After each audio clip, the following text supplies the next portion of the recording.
اللهم صل على محمد وآل محمد. اللهم صل على محمد وآل محمد.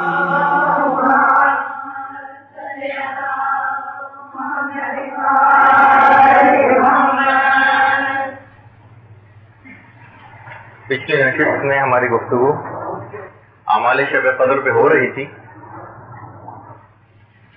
اور اعمال شب قدر میں ایک چیز بتائی گئی تھی آپ کو، وہ تھی 2 رکعت نماز شب قدر.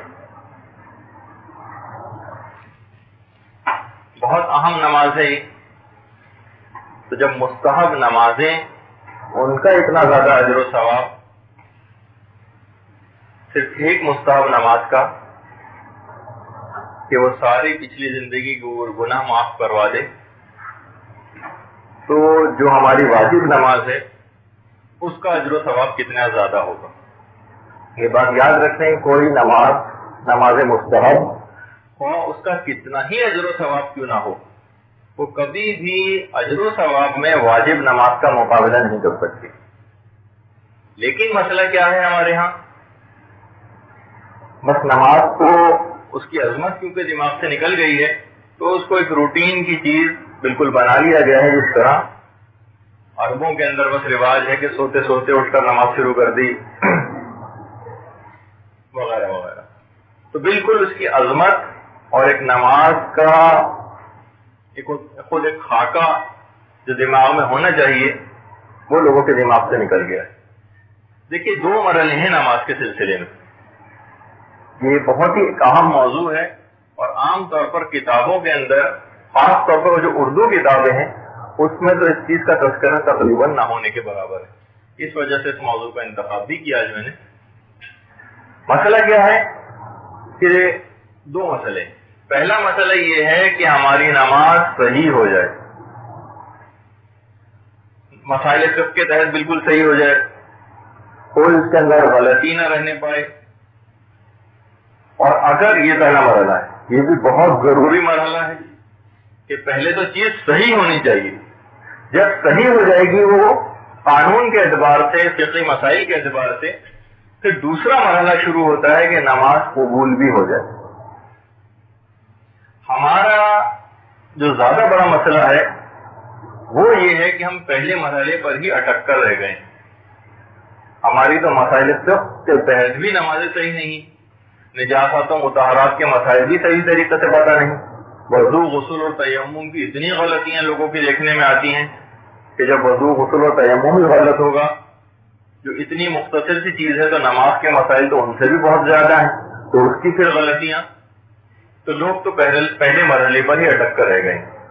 اچھا، بالکل وہ لوگ جو ان مسائل سے گزر بھی گئے ہیں، مسائل کے تحت ان کی نماز صحیح ہے، وہ دوسرے مرحلے پر اٹک کے رہ گئے کہ قبول نماز کو کیسے کروائیں.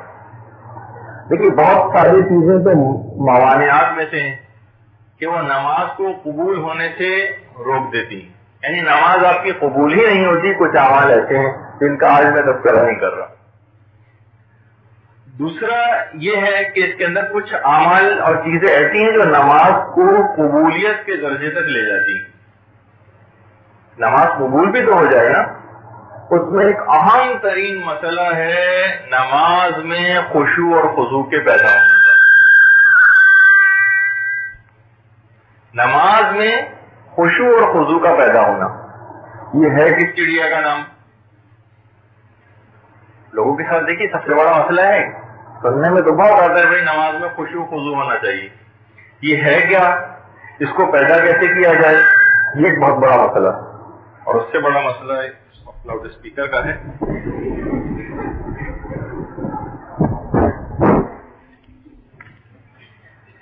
اچھا، اس کو پیدا کیسے کیا جائے؟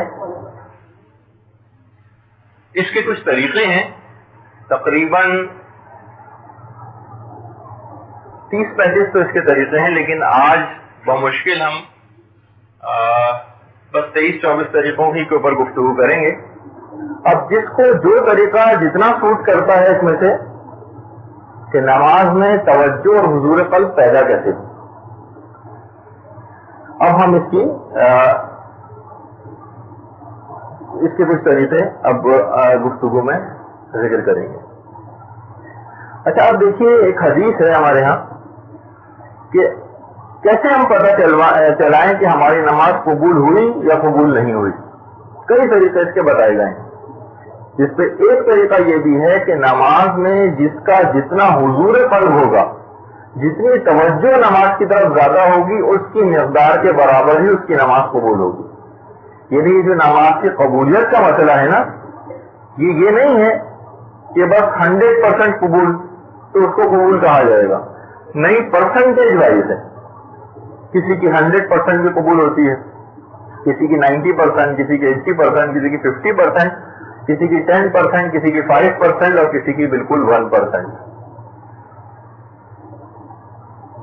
تو اب جتنا حضور قلب اور آپ کی توجہ نماز کی طرف زیادہ ہوگی، یہاں تو مسئلہ یہ ہے کہ جس وقت ہم نماز کو شروع کرتے ہیں اس وقت سے ہی بس اللہ اکبر جو کہنے کے بعد دماغ ادھر ادھر جاتا ہے، تو بس پھر جس طریقے سے ایک ٹیپ ریکارڈر نہیں ہوتا کہ بس بٹن کو دبا دیا جائے اور اس کے بعد بے سوچے سمجھے بس وہ مثلاً وہ ٹیپ بولتا چلا جا رہا ہے اور اس کے بعد جب کیسٹ ختم ہو گیا تو وہ بات ختم ہو گئی، بالکل اسی طریقے سے ہماری نماز کا بھی مسئلہ ہے۔ اچھا آپ دیکھیے طریقے کو بھی میں آگے چل کے بتاتا ہوں آپ کو۔ یہ آپ نے کبھی غور کیا ہے کہ جب آپ نماز پڑھنے کھڑی ہوتی ہیں تو آخر اسی وقت یہ سارے وسواس، خیالات، دنیا جہان کی چیزیں آپ کے دماغ میں کیوں آتی ہیں؟ وجوہات اس کی بہت زیادہ ہیں، لیکن ایک چیز اس کے اندر سے یہ بھی ہے کہ دیکھیے جو شیطان ہے نا، یہ سخت ترین چڑھتا ہے آپ کی اس نماز سے۔ وہ کہتا ہے کہ یہ اسی ایک سجدے کی وجہ سے میں راندہ درگاہ لائی ہوا، اور یہ اس آدم کا بیٹا یہی نمازیں اور سجدے کر کے تقرب خدا کو حاصل کر رہا۔ تو شیطان بہت سخت چڑھتا ہے آپ کی نماز سے، یہ ایک بہت بڑا مسئلہ ہے، اور اسی کی وجہ سے یہ جیسے ہی آپ نے نماز شروع کی یہ وسواس آپ کے دل میں ڈالتا چلا جاتا ہے۔ تو ایک تو یہ بات یاد رکھیے کہ شیطان کی پوری کوشش یہ ہوتی ہے کہ چلیں اول تو آپ کو نماز سے ہی پہلے روکتا ہے، اور نماز اگر آپ پڑھ بھی رہے ہیں تو ٹھیک ہے، الٹی سیدھی اگر پڑھتے رہیں تو بھی نہ، شیطان کو اس سے کوئی سروکار نہیں کہ جب وہ صحیح نہیں ہوگی تو قبول کیا ہوگی۔ اور اگر نماز صحیح ہو جائے مسائل فقہ کے تحت تو اس کا آپ کے دل کے اوپر براہ راست حملہ ہوتا ہے کہ چلو اگر نماز اس نے پڑھ بھی لی ہے تو کم سے کم اس کو قبول ہونے سے تو رکوا دیا جائے، یا اس کی پرسنٹیج بہت کم کر دی جائے۔ اس وجہ سے اس کی پوری کوشش یہ ہوتی ہے کہ آپ کو کسی بھی طریقے سے نماز میں خشوع و خضوع کا مسئلہ پیدا کر کے اور آپ کی توجہ نماز سے ہٹائی جائے۔ تو فوراً آپ دماغ میں شروع سے تیار ہو جائیے نماز کو شروع ہونے سے پہلے کہ اب آپ کا مقابلہ شیطان سے ہونے والا ہے۔ اب شیطان اس میں غالب آپ پر آتا ہے تو کتنے افسوس کی بات ہے، اور اگر آپ شیطان پہ غالب آتی ہیں تو بہرحال سجدہ شکر ادا کرنے والی بات ہے۔ اچھا اب اگر آپ نے خشوع خضوع سے نماز میں کام نہ لیا، طریقے تو بھی آگے چل کر انشاءاللہ آنے والے، تو دو بہت بڑے نقصانات اٹھانے پڑیں گے۔ ایک نقصان تو وہ ہے کہ جسے امام خمینی نے اپنی کتاب کے اندر ذکر کیا کہ اگر آپ نے نماز میں خشوع و خضوع سے کام نہ لیا تو ایک بہت بڑا نقصان یہ ہونے والا ہے کہ جس وقت موت کا وقت قریب آئے گا نا تو اس وقت شیطان آپ کا خاتمہ بسو کروا دے گا۔ ایک چیز ہوتی ہے دیکھیے حسن خاتمہ، دو اصطلاحات کو یاد رکھیے، آپ کو اخلاق کی کتابیں پڑھنے جب بھی آپ کا موقع ملے گا تو آپ کو دو اصطلاحات سے واسطہ پڑے گا، ایک ہے حسن خاتمہ اور ایک ہے سوء خاتمہ۔ حسن خاتمہ کہتے ہیں کہ آپ کا انجام بخیر ہو جائے، یہ حسن خاتمہ۔ شیطان وقت مرگ بھی انسان کا ایمان ہاتھ سے ظاہر کروا دیتا ہے، اس کی کچھ وجوہات بھی ہیں اور سوء خاتمہ سے بچنے کے طریقے بھی ہیں، اور اگر آپ نے کبھی اپنا جو سلیبس پڑھا ہو تو اس کے اندر سوء خاتمہ سے بچنے کے طریقے بھی آپ کے جو پروسپیکٹس یا بہرحال جو چیز تھی سلیبس اس میں چیز شامل کی گئی تھی. تو ایک تو بہت بڑا نقصان یہ ہے کہ شیطان اس وقت خاتمہ خراب کروا سکتا ہے.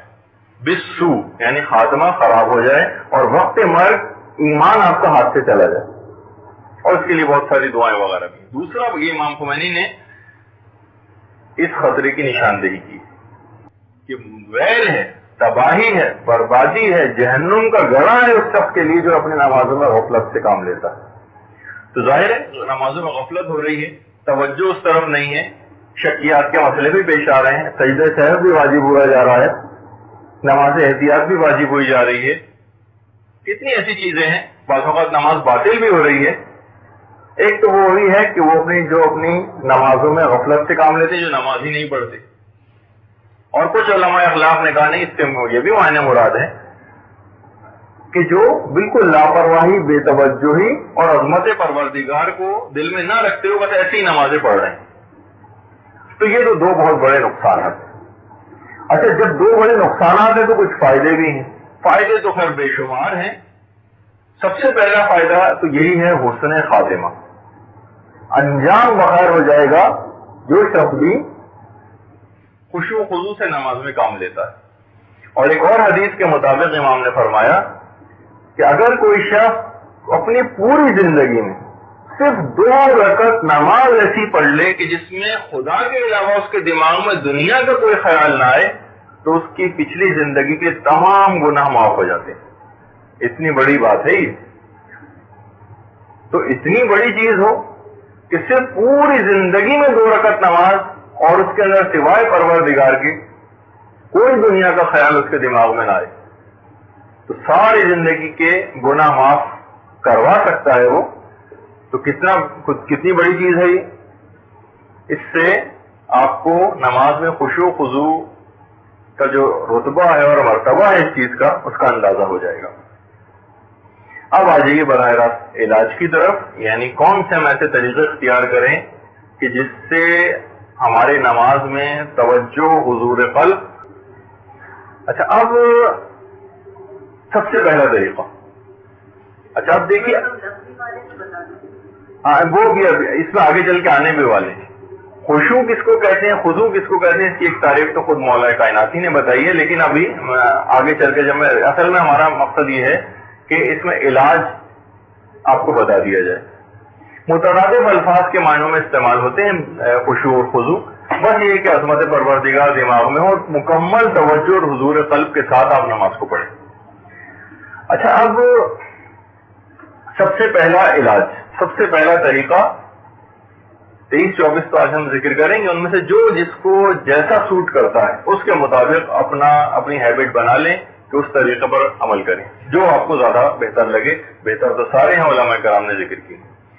سب سے پہلی چیز ممانعات خشوع جو ہیں ان سے اجتناب کیجیے, یعنی ہر وہ چیز کہ جو آپ کو خشوع و خضوع پیدا ہونے سے روک دے, ان چیزوں سے آپ اجتناب کریں. مثلا یعنی مانع خشوع و خضوع, مانع حضور قلب, مانع توجہ, یعنی رکاوٹ ڈال رہے ہیں وہ آپ کو خود توجہ ہونے ہی نہیں دے رہا. مثلا کیا چیز, مثلا آپ کو لگی ہوئی ہے بھوک, آپ کو لگی ہوئی ہے پیاس, آپ نے کہا کہ چلو میں بھی نماز پڑھ لیتی ہوں, اس کے بعد پھر میں کھانا کھا لوں گی یا اس کے بعد میں پانی پی لوں گی. لیکن یہ چیز سب کانشیس میں آپ کو کلک کرتی رہے گی اور آپ کو کوشش یہ ہوگی کہ آپ جلد سے جلد نماز ختم کریں اور کھانا اور پانی پئیں جا کر. ایک جملہ ہے ایک عالم علماء اسلام میں سے ایک شخص کا, وہ فرماتے ہیں کہ بہتر ہے کہ پھر آپ پہلے کھانا کھا لیں, کیونکہ آپ کی پوری نماز کھانا بن جائے, اس سے کہیں بہتر ہے کہ آپ کا جو کھانا ہے وہ نماز بن جائے. یعنی کہ پوری نماز کھانے سے مراد یہ ہے کہ پوری نماز آپ کو کھانے کا دماغ میں خیال آتا رہے. تو جتنی بھی مانع خشوع چیزیں ان سے آپ اجتناب کر لیجیے. مانع خشوع سب سے پہلے تو چیز یہی ہو گئی کھانا اور پینا. اس کے علاوہ مانع خشوع اور کون کون سی چیزیں ہیں؟ مثلاً شور و غل، یہ بھی معنی خشوع چیز ہے. آپ ایسی جگہوں پہ نماز کیوں پڑھتی ہیں جہاں مثلاً بچے کھیلتے پھر رہے ہیں اور ٹی وی چل رہا ہے اور لوگوں پہ باتیں کرنے کی آواز آ رہی ہے؟ یہ بھی یعنی اپنے آپ کو پہلے ان چیزوں سے بچانا پڑے گا. شور و غل والی کوشش کریں کہ شور و غل والی کوئی چیز نہ ہونے پائے. کسی سے ملاقات کرنی ہے یا چلیں ٹی وی پر کوئی آپ کو حلال اور جائز پروگرام دیکھنا ہے، یہ بھی اس کے اندر چیز آ جاتی ہے کہ ٹھیک ہے کوئی جائز اور حلال چیز آپ کو ٹی وی پر دیکھنی ہے، آپ کی توجہ اس پر زیادہ ہے. اب آپ نے کہا کہ اگر میں نے اس وقت نماز پڑھی تو میرا خشوع خضوع کم ہوگا. تو یہ ان 14 مقامات میں سے ایک ہے جہاں نماز کو دیر سے پڑھنے کا ثواب زیادہ ہے، جو آپ کے انشاءاللہ کورس میں کسی وقت آگے چل کر آئیں گی کہ نماز ہر وقت اول وقت میں پڑھنے کا ثواب نہیں ہے. 14 مقامات شریعت نے ایسے بتائے ہیں جہاں نماز کو دیر سے پڑھنے کا بھی ثواب ہے. جس وقت کتنی دیر یہ تو ہم اس موقع پہ بتائیں گے، لیکن اول وقت میں پڑھیں گے تو ثواب کم ہے، دیر سے پڑھیں گے تو ثواب زیادہ ملے گا، وہ اب آگے چل کر ذکر کریں گے. تو بہرحال شور و غل ہو گیا، کھانا پینا ہو گیا، کسی سے میل ملاقات کے لیے جانا ہے وہ ہو گیا. معنی خشوع میں ایک اور چیز ہے بہت زیادہ تیز روشنی. کوشش یہ کریں کہ اگر کسی بھی جگہ ایسا آپ کو نماز پڑھنے کو مل جائے جہاں روشنی کم ہو، یا خود ہی اس کمرے میں یا اس جگہ پہ روشنی کم کر دیں. بالکل تاریکی نہ ہو، اس میں تو کراہیت ہے، لیکن روشنیاں کم ہو جائیں. اور کوشش یہ کریں کہ بالکل دیوار سے قریب ہو کر اگر آپ پڑھیں گے اور چیزیں آپ کے سامنے آنکھوں کے اگر نہ آ رہی ہوں، چیزیں آپ کی آنکھوں کے سامنے بہت زیادہ نہ آ رہی ہیں، تو اس جگہ پر نماز پڑھیں گی تو خشوع خضوع زیادہ ہوگا. مثلا بہت ساری نقش و نگار والی چیزیں اور سینریز اور ادھر ادھر بہت ساری چیزیں آپ کو نظر آ رہی ہیں تو انسان کا دماغ ان سے بھٹکتا ہے. ایک تو یہ کہ چھوٹی سے چھوٹی جگہ کا انتخاب کیا جائے. بہت بڑے بڑے کمروں کے اندر نماز پڑھنا یا ہال میں نماز پڑھنا جہاں آپ کو، کیونکہ ظاہر ہے نماز میں آنکھیں بند کرنا کراہیت رکھتا ہے. آنکھیں آپ کی کھلی رہیں گی تو پیری فری میں آپ کو چیزیں نظر آئیں گی جو آپ کا دماغ اپنی طرف متوجہ، آپ کا دماغ ان کی طرف متوجہ ہو سکتا. تو یہ تو ہو گئی کچھ معنی خشوع چیزوں سے اجتناب. اس کے اندر حوائج ضروریہ بھی آتی ہیں کہ اگر انسان کو حوائج ضروریہ اور بول و براز پریشان کر رہا ہے تو پہلے انسان ان سے نجات حاصل کرے اور اس کے بعد آ کر نماز پڑھے. تو یہ تو ہو گئی ایک چیز. اچھا، دوسری چیز ہے، یہ بھی بہت اہم ترین چیز ہے، اس کی پریکٹس کرنی ہوتی ہے باقاعدہ. کہ دیکھیے آج کل لوگوں کا ایک مسئلہ ہو گیا ہے ہر چیز کو بہت سرسری انداز میں لینا. مکمل طور پر تمام جو بھی آپ کام کر رہی ہیں اس پہ کنسنٹریشن کی عادت ڈالیے. مرتکز ہو آپ کا دماغ. اگر آپ کوئی کتاب پڑھ رہی ہیں تو مکمل کنسنٹریشن کے ساتھ اس کو پڑھیں. کسی سے اگر آپ بات بھی کر رہی ہوں تو مکمل کنسنٹریشن سے آپ اس کی بات کو سنیں. رسول خدا کی زندگی اور ان کی سیرت کے اندر ایک چیز یہ ملتی ہے کہ جب بھی وہ کسی سے بات کرتے تھے تو مکمل توجہ سے بات کرتے تھے اور مکمل اس کی طرف دیکھ کر بات کرتے تھے، یعنی اس کو اہمیت دے رہے ہیں. یعنی ہر کام جو بھی آپ کر رہی ہیں اس کو مکمل توجہ اور اہمیت دے کر کیا جائے. یہ ایک طریقہ ہے. جب آپ ہر چیز کو اہمیت دیں گی اس کے اندر ایک مدرسہ بھی شامل ہے کہ مدرسے اگر آپ آ رہی ہیں تو پھر ریگولیرٹی کے ساتھ آئیں، کچھ حاصل کرنے کی نیت کے ساتھ آئیں. وقت گزاری، سہیلیوں سے ملاقاتیں اور ایک آؤٹنگ، سوزوکی کی سیر، یہ سب چیزیں آپ کا جو ہے وہ مطمع نظر نہیں ہونا چاہیے. ظاہر ہے کہ ایک ہدف ہے، ایک مقصد ہے، ایک جگہ کی ایک عظمت ہے، وہ دماغ میں آپ کو رکھ کے آنا چاہیے. تو ہر چیز پر مکمل کنسنٹریشن. کھانا بھی اگر آپ کھا رہی ہو تو مکمل کنسنٹریشن کے ساتھ کھانا. البتہ کنسنٹریشن پھر معنی یہ ہے کہ ذرا کم کھائیے.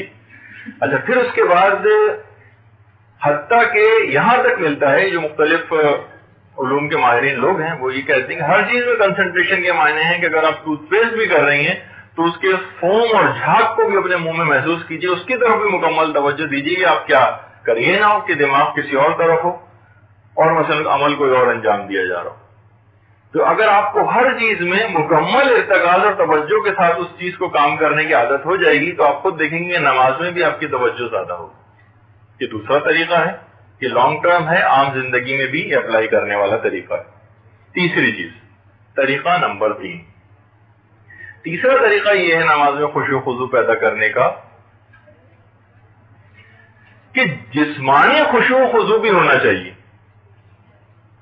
جسمانی خشوع و خضوع سے کیا مراد ہے؟ مثلا نماز میں ہاتھوں کو ہلانا، جسم کو مثلا کھجانا، جسم کو کچھ حرکت دینا، اعضاء و جوارح سے بھی خشوع و خضوع ہونا چاہیے. لیکن بہرحال ترقی بھی ہونا چاہیے، کیونکہ رسول خدا کی ایک اور حدیث میں جس میں انہوں نے اپنے اصحاب سے فرمایا تھا کہ اے لوگوں، نفاق والے خشوع و خضوع سے بچو. صحابہ نے عرض کیا یا رسول اللہ، یہ نفاق والا خشوع و خضوع کیا چیز ہے؟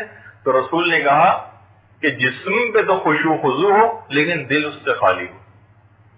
یہ آگے چل کر ہماری گفتگو آنے بھی والی ہے کہ دل کے خشوع و خضوع سے کیا مراد ہے. لیکن بہرحال اس میں پہلا مرحلہ ضرور یہ آتا ہے کہ جسمانی اعتبار سے بھی خشوع و خضوع ہونا چاہیے.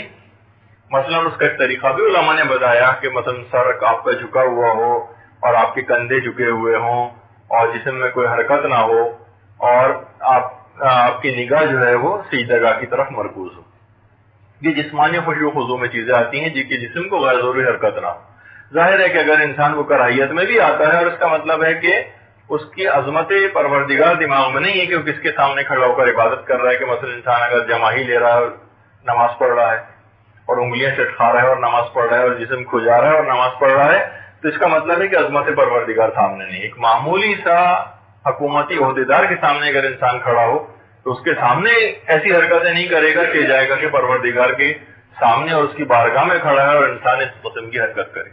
خیر، تو یہ ہو گیا جسمانی خشوع و خضوع. اب آ جائیے یہ کتنے ہوئی؟ 3 چیزیں. نمبر 4، علماء نے کہا کہ خشوع و خضوع کی جو ابتدا ہے نا نماز میں، یہ نماز سے شروع نہیں ہوتی. اگر کسی شخص کو بھی نماز میں خشوع و خضوع پیدا کرنا ہے تو اس کو وضو بھی خشوع و خضوع سے کرنا پڑے گا.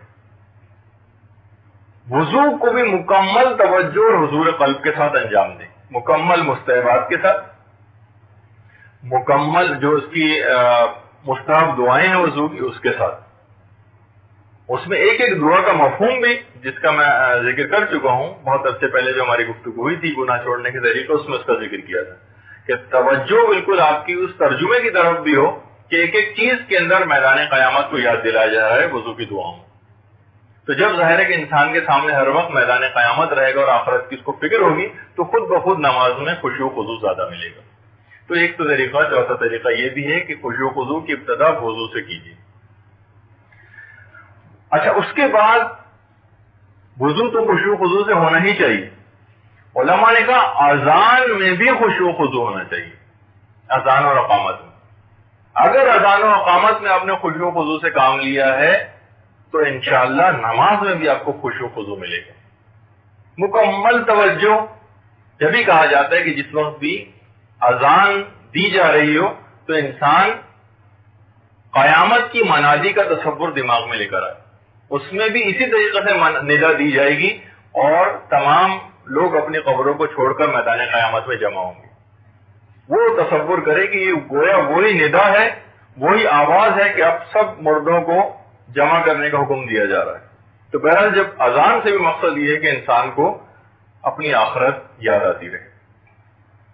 یہ ہو گئی 5 چیزیں. چھٹی چیز ایک اور علماء نے ذکر کی ہے، وہ بھی بہت اہم ہے، اور وہ یہ ہے کہ آپ نے دیکھا ہوگا کہ اگر آپ کسی بڑے ڈاکٹر سے اپوائنٹمنٹ آپ کا ہوتا ہے تو آپ کو ایک لائن لگانی پڑتی ہے. صدر مملکت سے اگر کسی کی ملاقات ہوتی ہے تو ایک انتظار اس کو کروایا جاتا ہے، اور جب بھی انسان کسی چیز کا انتظار کرتا ہے نا تو اس کی اہمیت اس کی نگاہ میں بڑھ جاتی ہے. انتظار کرتا ہے کب میرا نمبر آئے گا، کب میرا نمبر آئے گا، کب میرا نمبر آئے گا. اس سے اس چیز کی اہمیت بڑھ جاتی ہے. علماء نے ایک طریقہ یہ کیا کہ براہ راست بس آپ نے وضو کیا، مصلی بچھایا اور اللہ اکبر کہہ کے نماز شروع کر دی. یہ نہ کریں.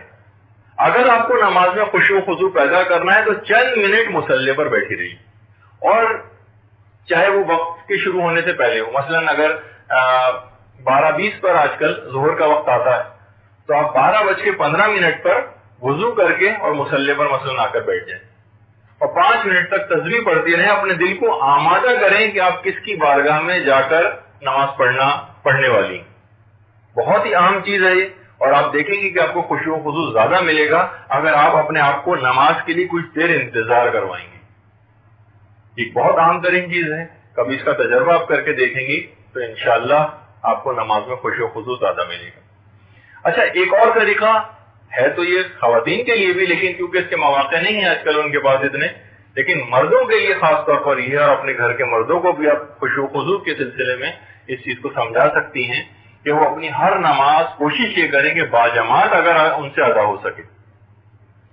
تو نماز کا خود اپنا ثواب اتنا زیادہ ہے, اور نماز باجماعت کے اتنے فائدے ہیں کہ اگر اس میں خشوع و خضوع کچھ کم بھی ہوتا ہے تو بھی دیگر فائدوں کی وجہ سے اس نقصان کا ازالہ ہو جاتا ہے جو خشوع و خضوع کی کمی کے باعث انسان کو نقصان ہوتا ہے. تو نماز جماعت کے اندر خود اتنے زیادہ فائدے ہیں کہ بہرحال اگر نماز میں جماعت سے نماز پڑھنے والوں کے دماغ میں اگر کچھ خشوع و خضوع کم بھی ہو جائے گا تو بھی دیگر فائدے مل کے ان کے نقصان کا ازالہ ہو جائے گا. تو گھر کے مردوں کو, نوجوانوں کو, بچوں کو اس بات کی ترغیب دلائیں کہ وہ جتنا بھی ان سے ممکن ہو سکے نمازوں کو جماعت کے ساتھ ادا کریں. اچھا, ایک طریقہ اور, یہ اگلا طریقہ ہے, یہ والا طریقہ امام معصوم نے بتایا, اور فرماتے یہ ہیں, غالباً چھٹے امام سے روایت ہے,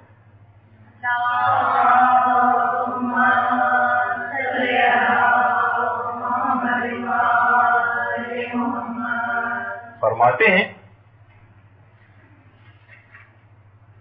کہ اگر کسی شخص کا نماز میں خشوع و خضوع یا دیگر اور چیزیں کہ نماز میں کچھ نقصان ہو اس کا, تو نماز کے بعد نوافل کو ادا کرنا اس تمام نقصان کا ازالہ کر دیتا ہے. نماز واجب آپ نے پڑھی, اس کے بعد اس نماز کے جو مستحب وہ جو نوافل ہیں جو ہر نماز کے الگ الگ ہیں, جیسے مثلا فجر کے 2 رکعت اور اس طرح دیگر نمازوں کے اپنے نوافل کی ایک تعداد ہے کہ کتنی رکعت کے ہوتے ہیں, وہ تو آپ توضیح ہو کیونکہ وہ اتنا وقت نہیں کہ اس کو بیان کیا جائے, بل نوافل جبران کر دیتے ہیں, ازالہ کر دیتے ہیں اس نقصان کا جو خشوع و خضوع اور دیگر باتوں کی وجہ سے نماز کی قبولیت کو کم کرتے ہیں, اس کے درجے کو کم کر دیتے ہیں. تو اگر انسان نماز کے بعد عادت ڈال لے یہ کہ جب جتنا بھی اس سے ممکن ہو سکے وہ نوافل کو اگر پڑھنے کی کوشش کرے تو یہ خشوع و خضوع کا جبران ہو جائے گا.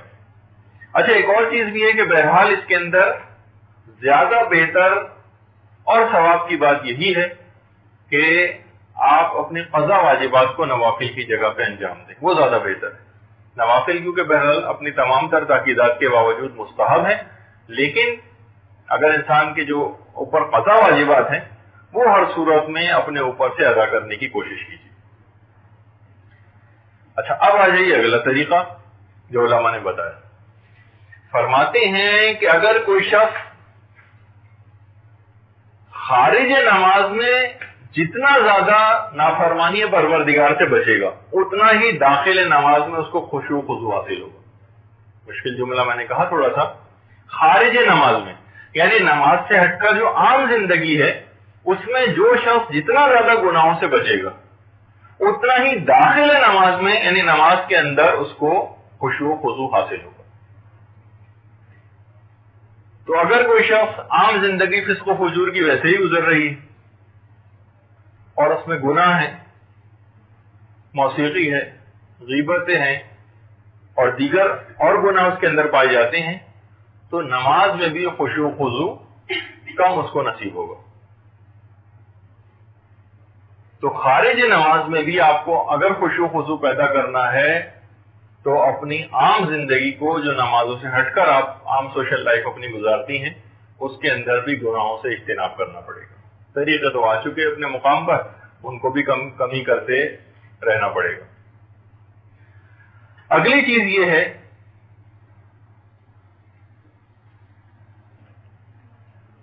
جس سے نماز میں خشوع و خضوع بہت کم ہو جاتا ہے اور اس کو ترک کرنے سے خشوع و خضوع بڑھے گا, وہ ہے حب دنیا. دنیا کی جتنی زیادہ محبت ہوگی, ظاہر ہے کہ ہر وقت دماغ میں جو چیز رہے گی وہی آپ کے آنکھوں کے سامنے آئے گی. کسی شخص نے وہ جملہ مشہور ہے نا، کسی نے بھوکے سے پوچھا کہ 2 جمع 2 کتنے ہوتے ہیں؟ تو اس نے کہا 4 روٹیاں.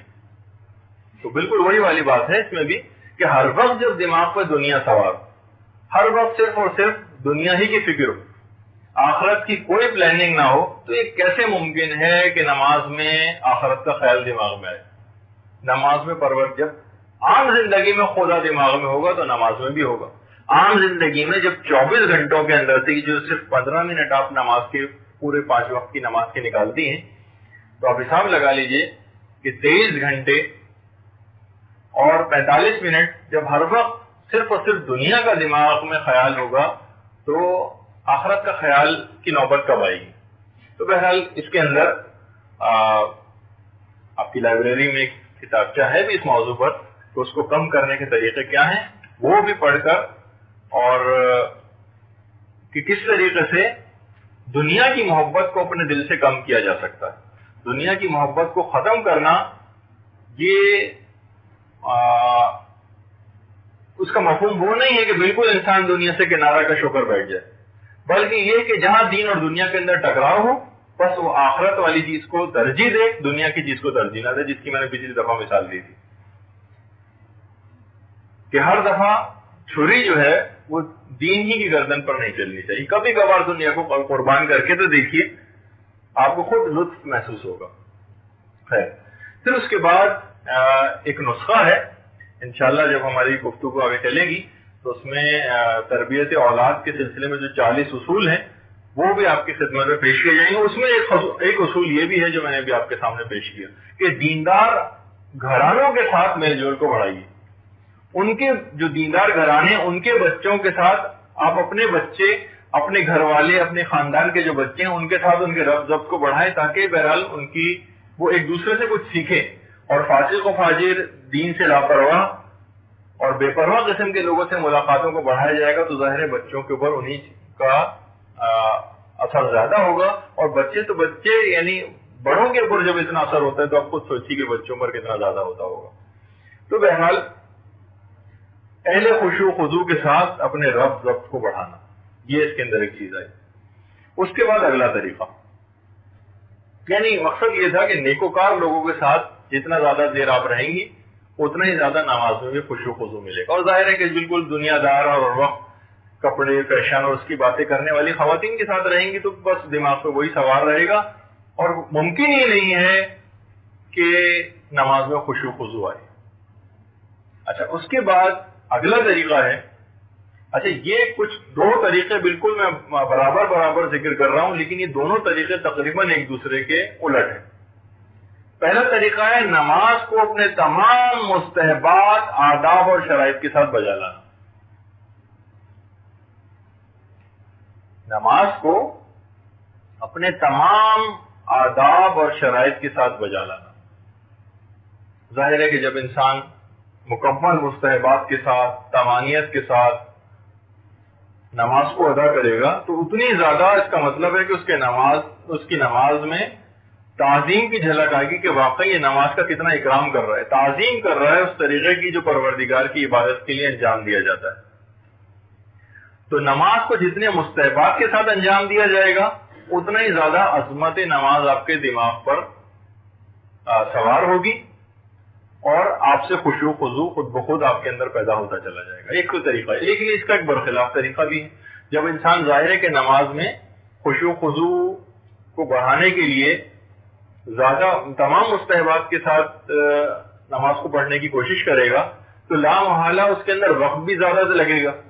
جب وقت اس کے اندر بہت زیادہ لگے گا تو خشوع و خضوع ہو سکتا ہے کہ بہت سارے لوگوں کے لیے کہ اگر وہ نماز کو مختصر پڑھیں تو خشوع و خضوع کچھ لوگوں کو زیادہ ملے، اور بہت سارے لوگ ایسے ہیں ان کی طبیعتیں ایسی ہیں کہ وہ نماز میں جتنے مستحبات کو انجام دیں اس وقت خشوع و خضوع زیادہ ملتا ہے. تو وہ اپنے آپ کو چیک کریں کہ آپ کون سے گروہ میں ہیں. اگر آپ یہ دوسرے والے گروہ میں ہیں کہ جن کو زیادہ دیر کی وجہ سے نماز میں خشوع و خضوع جن کا کم ہو جاتا ہے تو وہ تمام مستحبات نماز کو نکال کر بھی نماز پڑھ سکتی ہیں. یعنی پہلا طریقہ تو میں نے اس سے پہلے والا بتایا تھا کہ تمام مستحبات کے ساتھ نماز پڑھیں، یہ ان افراد کے لیے زیادہ مناسب ہے کہ جو اپنے آپ کو محسوس کرتے ہیں کہ نماز میں خشوع و خضوع ان کا زیادہ ہوگا اور وہ تمام مستحبات کے ساتھ نماز پڑھیں گے. اگلا طریقہ یہ بیان کیا کہ اگر آپ اپنے آپ کو اس گروہ میں سمجھتی ہیں کہ نہیں زیادہ دیر لگے گی تو نماز میں توجہ کم ہو جائے گی، تو ٹھیک ہے، پھر مختصر ترین نماز پڑھیں. اللہ اکبر کہا آپ نے، الحمد پڑھی، دوسرا سورہ پڑھا، اور بغیر اللہ اکبر کہے آپ رکوع میں چلی گئی. رکوع میں سبحان اللہ سبحان اللہ سبحان اللہ پڑھا، سمع اللہ کہے بغیر ہی آپ کھڑی ہو گئی، اللہ اکبر کہے بغیر ہی آپ سجدے میں چلی گئی، سبحان اللہ سبحان اللہ سبحان اللہ. یہ بھی ان جو نماز کا مختصر ترین طریقہ ہے، اس کے تحت آپ نماز کو پڑھیں. قنوت صرف ہاتھ اٹھا کے اگر آپ ایک دفعہ سبحان اللہ بھی کہہ دیں تو پورے قنوت کا ثواب مل جاتا ہے، بڑا قنوت بھی پڑھنے کی ضرورت نہیں. تشہد تو پڑھنا ہے، اور السلام علیکم بھی اگر آپ کہہ دیں تو آپ کا سلام پورا ہو جاتا ہے. ایھا النبی بھی کہنے کی ضرورت نہیں، السلام علینا بھی کہنے کی کوئی ضرورت نہیں. تو اتنی مختصر نماز جب آپ پڑھیں گی، 4 رکعتی نماز آپ کی بمشکل 1.5 منٹ میں، تو اس کے اندر خشوع و خضوع آپ کو زیادہ مل سکتا ہے. تو وہ اب اپنی طبیعتوں کے اوپر منحصر ہے. اور بعض اوقات یہ ہوتا ہے کہ انسان کو بہت سارے ایسے کام درپیش ہوتے ہیں، اس کو جلدی جانا ہوتا ہے، اور زیادہ دیر اگر نماز پڑھے گا تو کام کی طرف توجہ رہے گی، مستحبات تو آ رہے ہیں لیکن نماز میں خشوع و خضوع کم ہے. تو بہرحال ان افراد کے لیے اس وقت یہ طریقہ زیادہ مناسب ہے. اپنے آپ کو چیک کرتی رہیے کہ کب آپ کی توجہ ہوگی، کب آپ کی توجہ نہ ہوگی، اس کے مطابق اپنے آپ کو ایڈجسٹ کرنے کی کوشش کریں. اس کے بعد اگلا طریقہ دیکھیے، اگلا طریقہ جو ہے اس میں علماء نے ایک بات کہی کہ نماز میں جو وسوسے آتے ہیں نا، ان کے اوپر بالکل توجہ نہ کریں. نماز میں وسوسوں کی مثال دی جاتی ہے آئینے کے اوپر بیٹھی ہوئی مکھی سے. محسوس یہ ہوتا ہے کہ آئینے کے اندر ہے مکھی جبکہ اس کے اوپر بیٹھی ہوئی ہوتی. تو یہ جو وسوسے ہیں نا، یہ آپ کے دل کے اندر نہیں ہوتے، بس سمجھیں کہ دل کے اوپر ہوتے، ان کے اوپر بالکل توجہ نہ دیں. یہ شیطان ہے جو وسوسے پیدا کرتا ہے، ادھر ادھر کے خیالات آتے ہیں. اور نماز میں یہ بات یاد رکھیں، کبھی بھی وسوسوں کا جواب دینا ضروری نہیں، ان کی طرف بالکل توجہ نہ کریں. بس یہ ہے کہ قصداً دماغ میں کوئی خیال نہ لائیں، لیکن خود بخود جو خیال آ رہے ہیں وہ معنی خشوع و خضوع نہیں، خود بخود جو خیالات آتے ہیں. دیکھیے، کبھی بھی علماء نے ایک چیز کہی ہے، شیطان سے مناظرہ کرنا، اس کی چیز، اس کے وسواس کا جواب دینا، یہ ہماری ذمہ داری نہیں. اچھا دیکھیے، جب شیطان راندہ درگاہ الہی ہوا تھا، اس سے پہلے کیا واقعہ ہوا تھا؟ تو اس نے کہا تھا کہ آدم کو مثلا مٹی سے پیدا کیا، مجھے آگ سے پیدا کیا ہے. تو کیا پروردگار کو بھی بتانا چاہیے تھا، جیسے ہمارے اکثر علماء نے اپنی تفاسیر کے اندر لکھا ہے کہ مٹی بہت ساری وجوہات کے تحت آگ سے برتر اور بلند ہے، اور بہت ساری اس کی چیزیں دی. پروردگار بھی اس کو سمجھا سکتا تھا، کہا کہ نہیں، نکل جا، بس راندہ درگاہ الہی ہو جا. تو اگر کبھی بھی آپ کے دماغ میں عام زندگی میں بھی کوئی وسواس آ رہے ہوں تو اس کا جواب یہ نہیں ہے کہ آپ شیطان سے مناظرہ کرنے لگیں اور اس کے وسواس کا جواب دیں. بس اعوذ باللہ من الشیطان الرجیم، بس یہ کہہ دینا ہے اور دھتکار دینا ہے اس کو. یہ نہ ہو کہ آپ اس کی طرف متوجہ ہو جائیں، تو وہی تو اس کا مقصد ہے کہ آپ اس کے وسواس کی طرف متوجہ بالکل توجہ نہ کریں، وہ معنی خشوع و خضوع چیزوں میں شمار نہیں ہوتے. تو وسواس کی طرف سے کبھی کوئی فکر نہ کریں. اچھا، ایک بات اور اس میں، اکثر لوگ بہت اپنے وسوسوں سے پریشان ہوتے ہیں. دیکھیے، ایک تو وسواسی اور شکی جو فقہی مسائل کے اندر ہوتا ہے، لیکن اس کا ایک پہلو اور بھی. دیکھیے، چور ہمیشہ اسی جگہ پر آتے ہیں جہاں دولت موجود ہوتی ہے. علماء نے کہا کہ اگر دولت ایمان کسی شخص کے پاس ہے تو اس دولت کو چرانے کے لیے وسواس ہمیشہ اس کے پاس آئیں. دولت ایمان جو موجود ہے تو چور تو آئیں گے اس کے پاس، اس کا دین چرانے کے لیے. اس کے مقابلے میں جو بالکل فاسق و فاجر و بدکار لوگوں نے کوئی وسوسہ بھی نہیں آتا، انہیں وسوسہ نہیں آتا. تو وسوسے آتے ہی ہیں، اس کے معنی یہ ہے کہ دولت ایمان آپ کے پاس موجود ہے. تو بجائے اس کے کہ آپ بہت پریشان ہوں، بعض اوقات تو بہت کافرانہ اور ملحدانہ قسم کے بھی ہو سکتا ہے آپ کو وسوسے آئیں، پروردگار کی ذات کے متعلق وسوسے آئیں، ائمہ کرام کی ذات کے متعلق وسوسے آئیں بالکل جھٹک دیجئے، ہٹا دیجئے ان کو، کہ اور سمجھیے یہ کہ توفیق یہ آپ کو پروردگار کی طرف سے جو دولت ایمان ملی ہے نا، اس کے جواب میں شیطان آپ کے دل میں وسوسے پیدا کر رہا ہے، تو بالکل بے فکر ہو جائیے اس متعلق۔ تو مقصد کہنے کا ہے کہ جتنے بھی وسوسے آپ کے دماغ میں دوران نماز آئیں، بس ایک جھٹکے کے ساتھ ان کو دماغ سے نکال دیجئے، نہ ان کی طرف متوجہ ہوں، نہ ان کا کوئی جواب دینے کی کوشش کریں۔ اکثر لوگ اس میں مبتلا ہو جاتے ہیں، اس وجہ سے میں نے اس کا ذکر کیا۔ اگلا طریقہ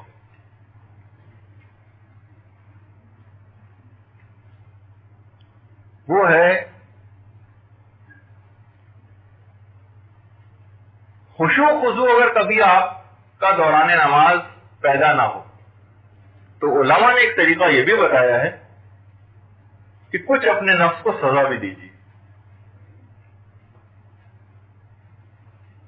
ایک سزا تو یہی ہے کہ اس وقت اتنی گرمی میں یہاں کا پنکھا بند ہوا ہے، تو بہرحال اگر اس کو ہلکے اگر چلا لیں تو خشوع خضوع کے ساتھ میں درس دے سکوں گا آپ کو۔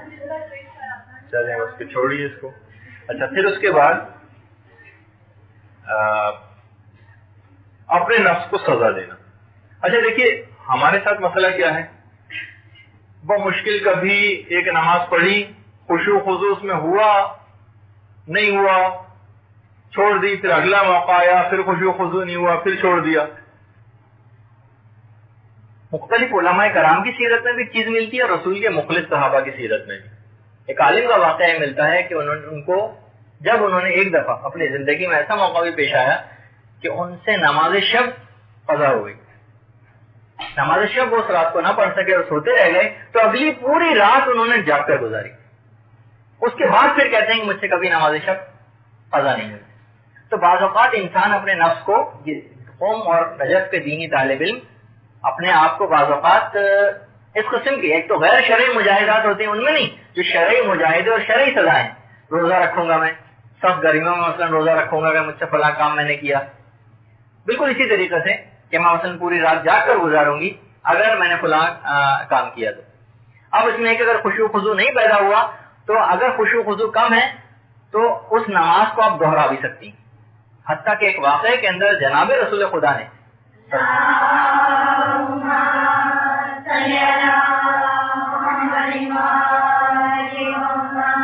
3 دفعہ ایک شخص سے اپنی نماز کو دہرایا، 3 دفعہ اس سے کہا کہ نہیں تم دوبارہ نماز پڑھو، تم نے نماز صحیح نہیں پڑھی، یعنی وہی خشوع خضوع والی چیز۔ تو دیکھیے بہرحال کوشش کرے کہ انسان ہر صورت میں اپنے خشوع خضوع کو بڑھانے کی کوشش کرے۔ رسول کے ایک اور صحابی تھے جن کا ایک پورا ایک باغ تھا، اپنے باغ میں نماز پڑھ رہے تھے، بہت مشہور واقعہ ہے، مختصراً میں عرض کروں گا کہ مصلی بچھا کے اپنے باغ میں نماز پڑھ رہے تھے، ایک درخت پہ چڑیاں چہچہا رہی تھیں اور کچھ ایسا سہانا اس وقت سما بنا ہوا تھا کہ ان کی توجہ چڑیوں کی چہچہاہٹ کی طرف ہو گئی۔ جب نماز ختم کی تو ان مخلص صحابی رسول نے پورا باغ راہ خدا میں صدقہ کر دیا اور کہا کہ اس کی وجہ سے میری توجہ نماز کی طرف سے کم ہو گئی، صرف اس باغ کی وجہ سے۔ تو بہرحال ایسی یہ تو اپنے اپنے جتنا بھی کسی شخص کا معیار ہوتا ہے دینی، اس کے مطابق آپ کے لیے بس یہی ہے کہ اگر آپ سے نماز میں خشوع خضوع کم ہو تو بعض دفعہ نماز کو دہرانے کی بھی اگر آپ کوشش کر لیں تو پھر آپ دیکھیں گے کہ آپ کی اگلی نماز میں کتنا اچھا خشوع خضوع ہوتا ہے، سزا کے طور پر ہی صحیح۔ اب تو دیکھیے نمازیں بھی سزا کے طور پر پڑھنی بجائے کہ انسان خوشی کے ساتھ پڑھے نمازیں اور سزا کے طور پر نماز پڑھ رہے ہیں، بہرحال یہ بھی ایک المیہ ہے۔ اچھا، خود اب اگلا طریقہ تو یہ اب اپنے اوپر آپ خود قرار دے سکتی ہیں کہ اپنے نفس کو کس انداز سے سزا دی جائے، اور سزائیں یہ والی ہونی چاہیے جو میں نے شرعی سزائیں ذکر کی ہیں، کہ نماز پڑھ لینا یا مثلا روزہ رکھ لینا یا رات کو عبادت میں جا کر گزارنا وغیرہ۔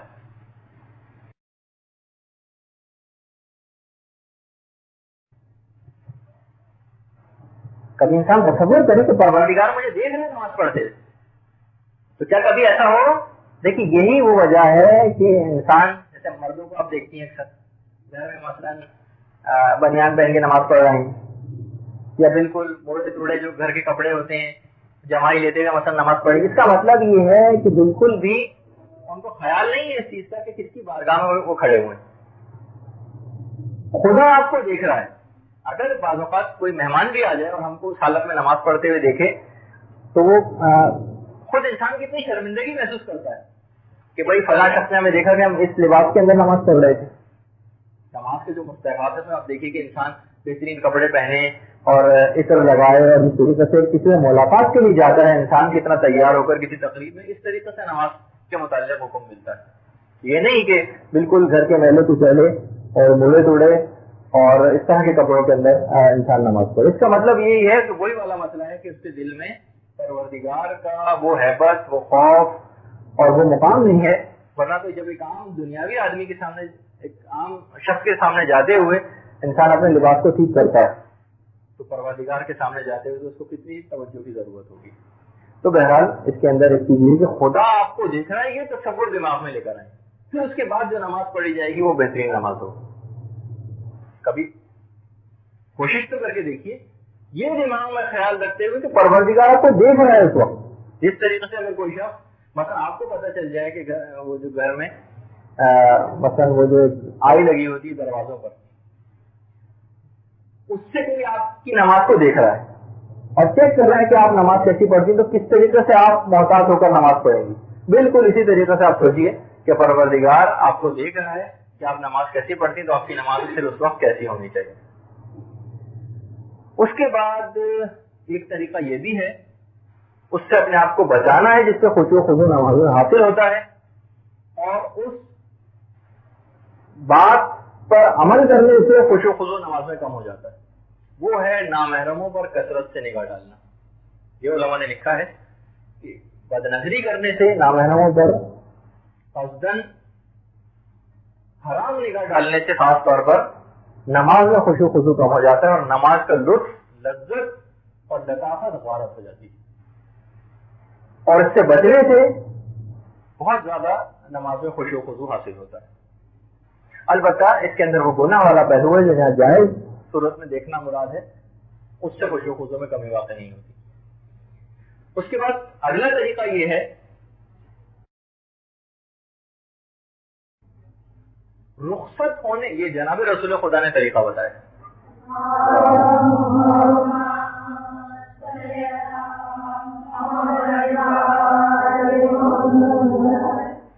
بالکل رخصت ہو جانے والے شخص کی طرح سے کہ گویا یہ اس کی آخری نماز ہے جو وہ پڑھ رہا.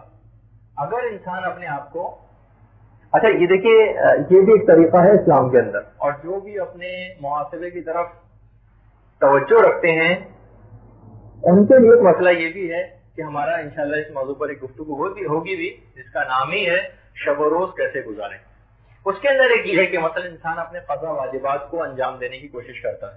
اس میں ایک طریقہ اس وقت اپنی تفصیل سے آئے گا اپنے مقام پر کہ انسان باقاعدہ مثلا اگر اس کو وہ یہ چاہتا ہے کہ وہ اپنی تمام پچھلی غلطیوں کا ازالہ کر دو, کتنی اس پر قضا نمازیں ہیں, کتنے قضا روزے ہیں, کتنے قضا دیگر واجبات ہیں, فطرے ہیں, رد مظالم ہیں, کتنے جو ہے سجدہ سہو اس پر واجب ہیں, کتنی نماز آیات واجب ہیں, وغیرہ وغیرہ, کتنی چیزیں اگر انسان کیلکولیٹ کرے تو. اور اگر وہ واقعی توبہ کر لے, جیسے کہ میں نے اعمال شب قدر میں بتایا تھا کہ اس کا پہلا طریقہ یعنی اس رات کہ جو ساری دعائیں قبول کروائے گا اس میں وہ ایک ہے توبہ. اچھا توبہ کے معنی یہ ہے کہ اپنی تمام پچھلی غلطیوں کا بھی ازالہ کرنا ہے.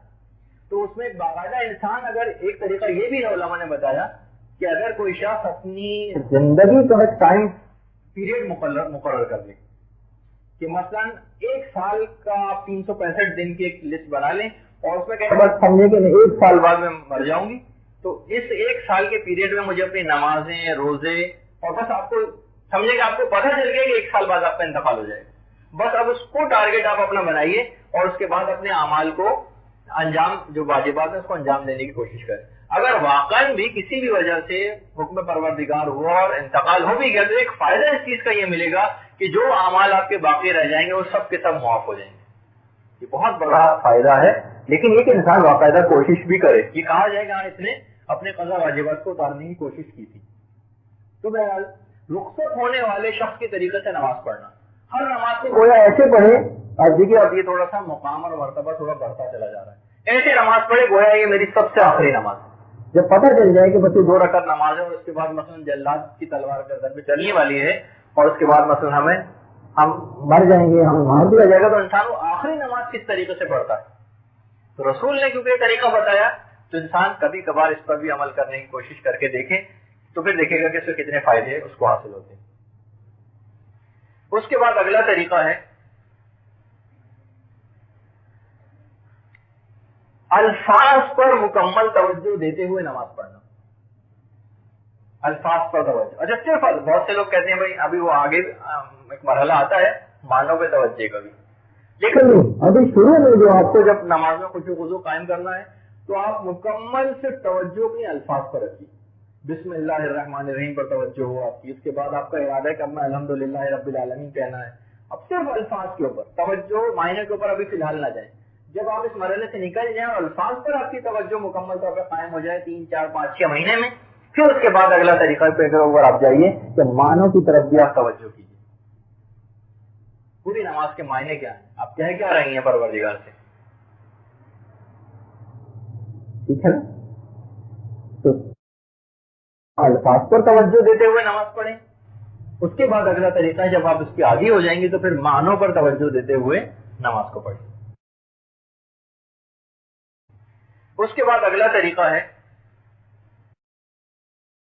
اپنے دل کو سمجھائیں کہ بارگاہ خداوندی بہت عظیم، پڑھ کس کے سامنے رہے ہیں نماز،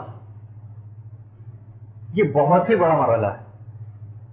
وہ جو ہے نا کہ جو مولا جس وقت نماز پڑھتے تھے تو لرز رہے ہوتے تھے، اور روایت میں جملہ یہ ہے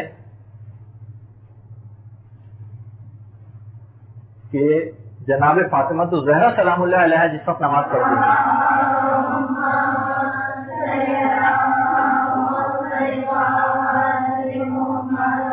تو ایک عجیب اضطراب کسی کیفیت طاری ہوتی تھی، جسم پر لرزہ ہوتا تھا کہ کس کے سامنے کھڑے ہونے جا رہے ہیں۔ تو معمولی چیز انسان اپنے دل کو سمجھائے کہ بارگاہ خداوندی بہت عظیم، اس کے سامنے نماز پڑھنا اور اس کی عبادت کرنا کوئی معمولی کام نہیں۔ مولا جب ہی کہتے تھے کہ پہاڑوں نے اس امانت کو ادا کرنے سے انکار کر دیا تھا، اس لینے سے، اور میں نے اس کو قبول کر لیا، یعنی انسان نے اس کو قبول کیا تھا، تو بہت بڑی چیز ہے یہ نماز۔ تو اس کی عظمت کو اور سمجھائے انسان اپنے دل کو کہ بارگاہ خداوندی بہت عظیم۔ جناب رسول خدا صلی اللہ علیہ وآلہ وسلم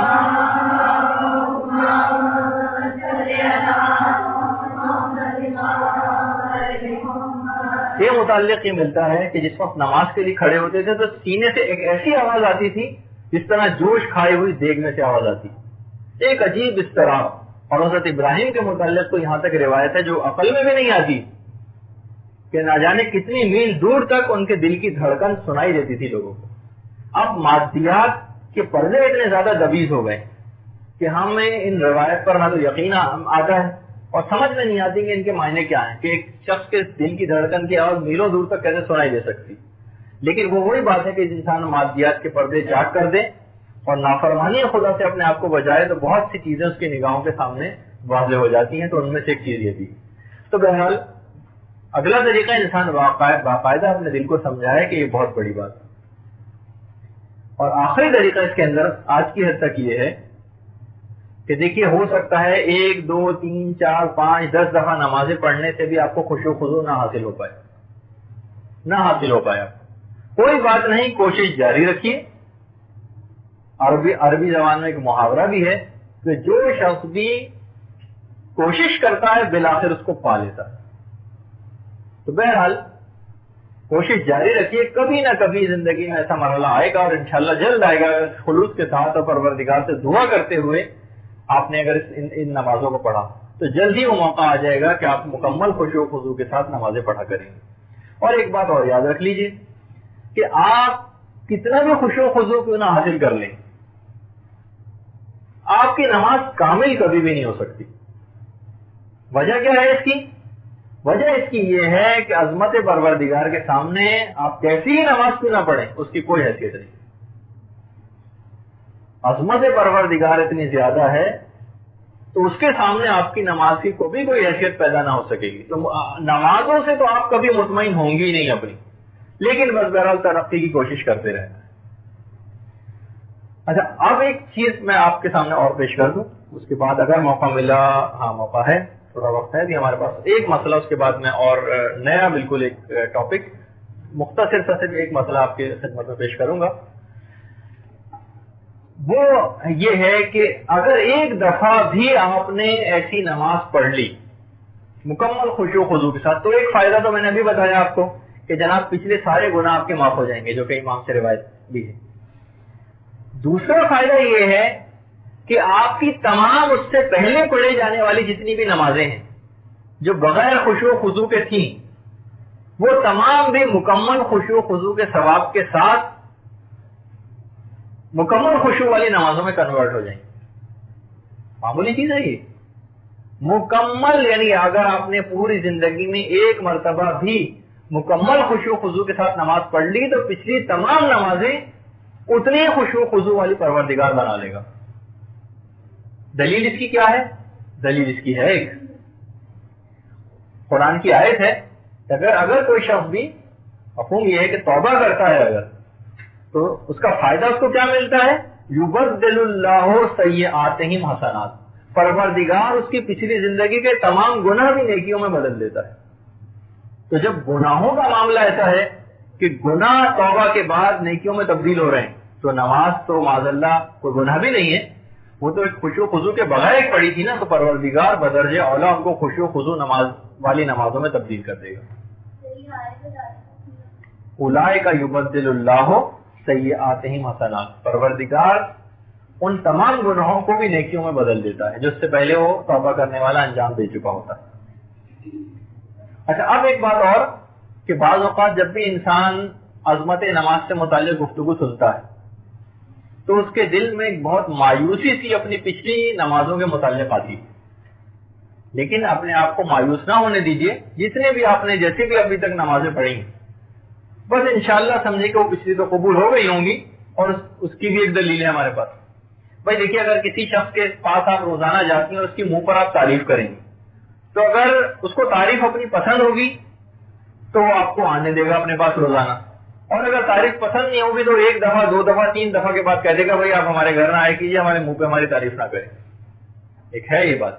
پروردگار کے سامنے جب روز آپ 5 وقت کھڑی ہو کے اس کی تعریف کر رہی ہیں تو بار بار جو آپ کو توفیق مل رہی ہے نماز کو پڑھنے کی، اس کے معنی یہ ہے کہ اس کو اپنی تعریف جو آپ کر رہی ہیں وہ پسند آ رہی ہے. جبھی تو اپنی بارگاہ میں آپ کو بار بار آنے کی اجازت دے رہا ہے، ورنہ تو یہ توفیق نماز بھی آپ کو نہ ملتی ہے اور دوبارہ آپ کی اپنی بارگاہ میں آنے سے بھی وہ روک دیتا. آپ کو روک دیتا کہ معنی یہ نہیں کہ وہ نمازیں پڑھنی بند کروا دیتا، خود ہی ہمارا دل نہ چاہتا کہ ہم اس کی نماز پڑھیں، توفیق ہی ہمیں نصیب نہ ہوتی. اس کا ہمیں بار بار نماز پڑھتے رہنا، جیسی بھی ٹوٹی پوٹی ہماری نماز چل رہی ہے انشاءاللہ وہ قبول ہوگی. اور دلیل اس کی یہی ہے کہ جب وہ بار بار ہمیں توفیق نماز مل رہی ہے، اس کا مطلب یہ ہے کہ پچھلی نمازیں قبول ہو رہی ہیں. لیکن بہرحال ترقی کرتے رہنا ہے. مومن کو کبھی بھی کسی ایک جگہ پر رک کر نہیں بیٹھنا ہے کہ بس میری یہ نماز بہت کافی ہو گئی اور میں نے بہت بڑا تیر مار لیا. آج کی حد تک ہماری گفتگو ختم ہوئی. وصلی اللہ علی محمد وآلہ الطیبین الطاہرین. اللجن اللجن يا مولا اللجن اللجن اللجن اللجن اللجن اللجن اللجن يا صاحب السماء